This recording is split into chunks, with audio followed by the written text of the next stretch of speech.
Good morning and welcome back to the channel. So today I'm going to be tilling up and prepping the fall garden area. Most of the spring garden is still in, although it's starting to wane. The green beans are doing okay. The lima beans are doing okay. Our peppers are doing okay. Tomatoes, they've started to go away. It's late summer. It's only a couple of weeks from the official start of fall, so we need to get the fall garden in. I'm going to show you a few things today. I'm going to show you where the area that's going to be tilled up, what I'm going to be using, then the plants that we're going to be putting in for the fall garden, and it might give you some ideas. And if you're going to put a fall garden in, I don't know where you may be geographically, so you'll have to look at your weather patterns and things like that. We're hitting it just about okay for us. We've put it in a little too early in the past. We've never put it in too late. So we're going to try it at this time and see what happens. So to just give you a panoramic, kind of a panoramic view there. There's a spring garden. There's our greenhouse. There's the carrots and parsnips. The onions used to be beside them, but we've pulled all the onions and they've been hung up to dry, and so we're using those. This area here, I explained in the spring garden video, I showed you that our plan here was to actually put potatoes in, and we started not doing so well. The potatoes that we got, they weren't all that good, and so we made a conscious decision not to put potatoes in, and as it turns out, it was probably the right decision because our garden did not produce like we wanted it to. And so we just let this sit fallow. We did keep it, I did till it up, and we kept it, we've just kept it chopped down. And now we're gonna go out here today and till it up. We're gonna add compost. It has mulch in it from last year. So we're gonna compost it, and I'm gonna show you all of that. I do wanna show you one little success story, if I may.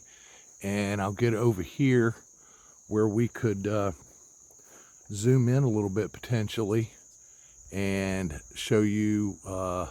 I did a video about this too. We put asparagus in. This is the first year, so we won't even be able to harvest these for like another year and a half.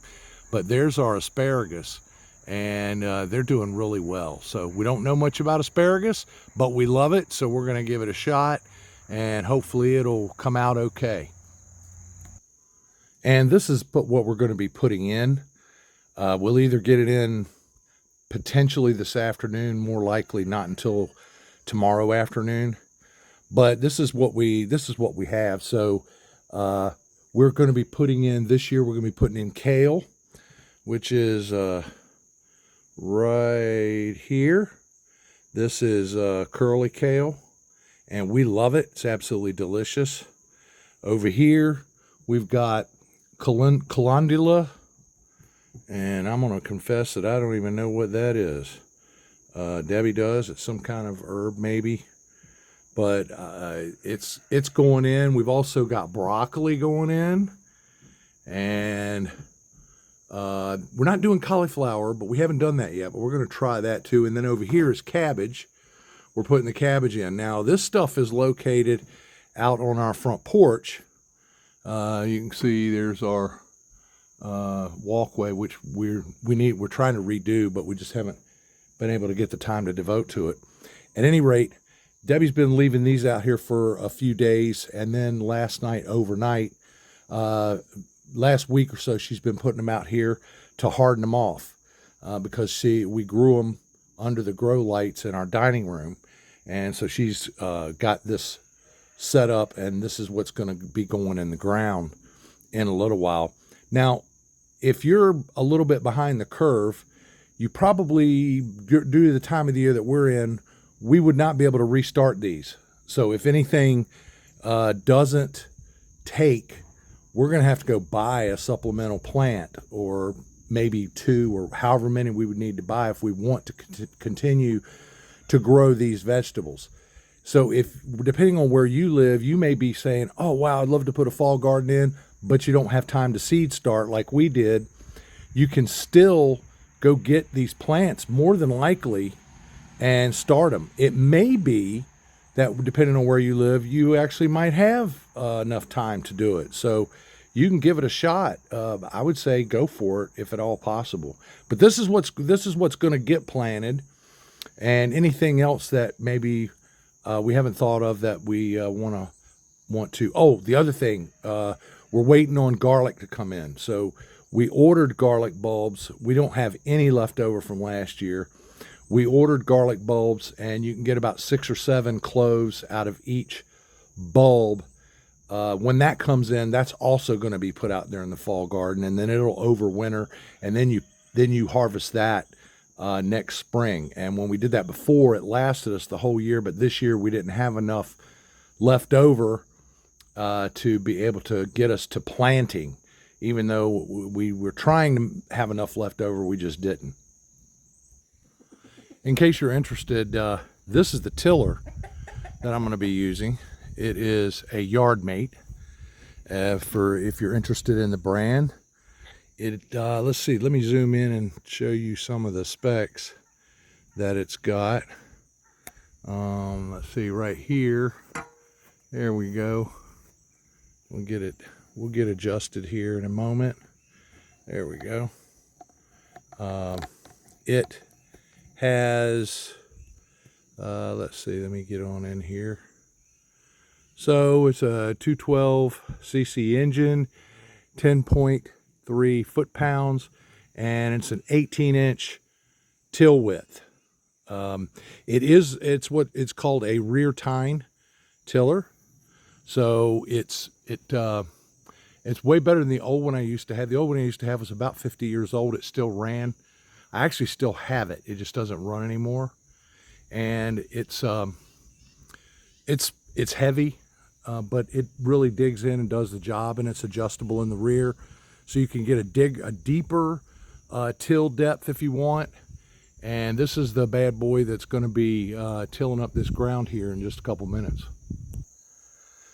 Okay, so if you're of the opinion that the light's a little low out here, it is. It's been overcast all morning long, but they're calling for rain this afternoon, so I really want to get this done this morning. Hopefully get compost down before the rain comes in so that it can, wash it all in there and it'll all be really good. So let's get started.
Can't run it like this.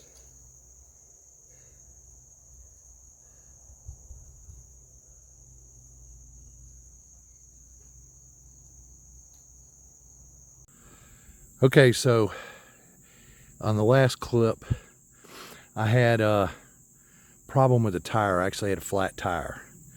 So it took me a couple hours to try to remove that, patch the inner tube, put it back together, and the patch didn't hold.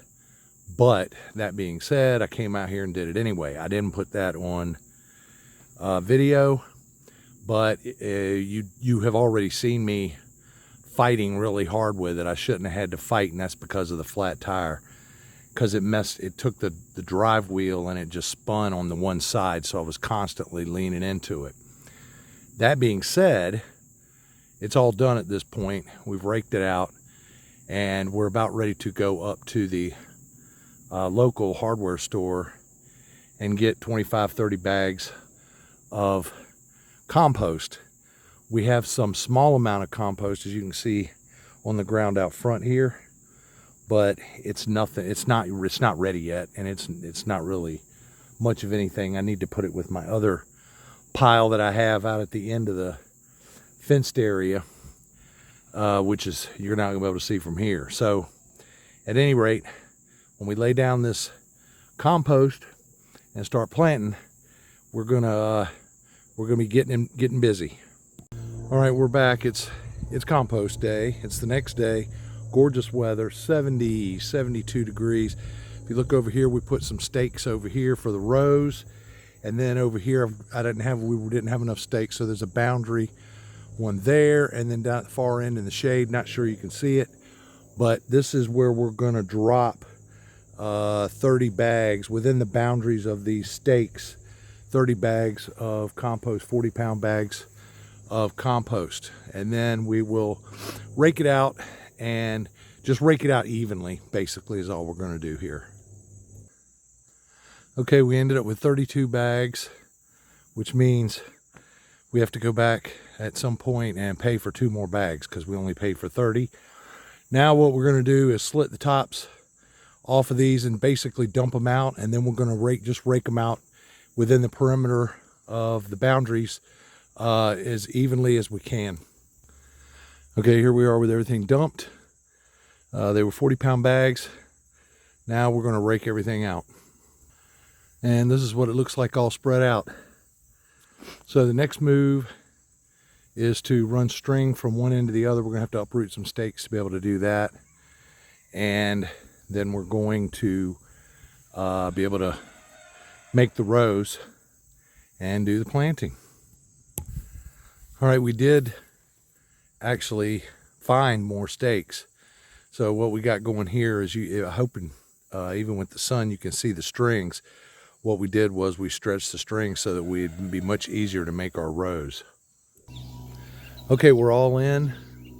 So I'll show you what we got in here. So there's a row of broccoli there, and that goes down about 20 feet. And then there's another row of broccoli, and that goes down there.